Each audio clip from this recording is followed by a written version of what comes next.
রান্নার জন্য সবজি কেটে নিয়েছি, মরিচ, পেঁয়াজ, শুটকি মাছ, কাঁকরোল।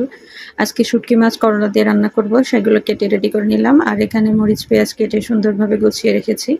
এদিকে ছোট মেয়ের ক্ষুধা লেগেছে, তাই সুপি করে নুডলস রান্নার জন্য বসিয়ে দিলাম। নুডলস হতে থাক, আমি এখন মাংসগুলোকে খুব ভালোভাবে ছাড়িয়ে এগুলোকে ধুয়ে নেব। হালকা একটু ধুয়ে নিয়ে এবার মাংসগুলোকে কেটে বেছে নেওয়ার পালা। মাংসে হাত দেওয়ার আগে মনে হলো নুডলসের মশলাটা দিয়ে নিই, কারণ নুডলসের পানি বেশ খানিকটা কমে এসেছে। নুডলসের মশলা মিশিয়ে দিয়ে চলে এলাম মাংসগুলোকে কেটে নেওয়ার জন্যে। সবসময় মাংসের সাথে থাকা অতিরিক্ত চর্বিগুলো আমরা ফেলে দেই, আর সেভাবে সুন্দর করে মাংসগুলোকে কেটে এখন খুব ভালোভাবে ধুয়ে নিচ্ছি। খুব অল্প পরিমাণে মাংস নিয়েছি, কারণ অতিরিক্ত একসঙ্গে রান্না করলে বেশ কয়েকদিন ধরে একটানা মাংস খাওয়া হচ্ছে, তাই বেশি রান্না করলে এগুলো খুব অপচয় হবে। তো আমি একটু শর্টকাট প্রসেসে রান্না করব, তাই ধুয়ে একবারে প্রেসার কুকারে দিয়ে দিচ্ছি। আমি প্রেসার কুকারে একবারে সব রকম মশলা দিয়ে এটাকে সুন্দরভাবে মেখে একবারে ঢাকনা দিয়ে দেব। তাই একে একে মশলা অ্যাড করছি। পেঁয়াজ দিয়ে দিলাম, এখন রসুন বাটা দিয়ে দিলাম, এবার আদা বাটা,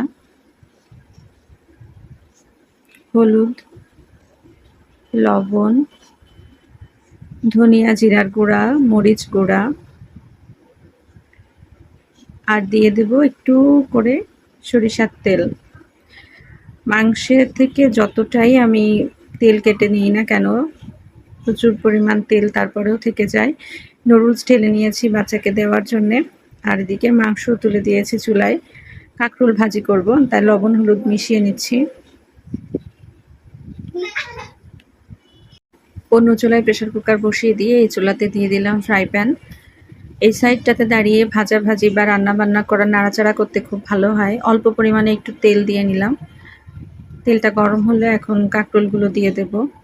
গরম তেলে কাঁকরোলগুলো দিয়ে এপিট ওপিট নাড়িয়ে একটু তেলটা মিশিয়ে সুন্দরভাবে প্যানের উপরে এটাকে ছড়িয়ে নিয়েছি।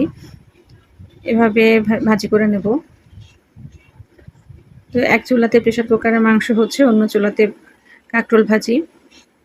কাঁকরোলের এক পিঠ মোটামুটি ভাজা হয়ে গেলে উল্টে দেব।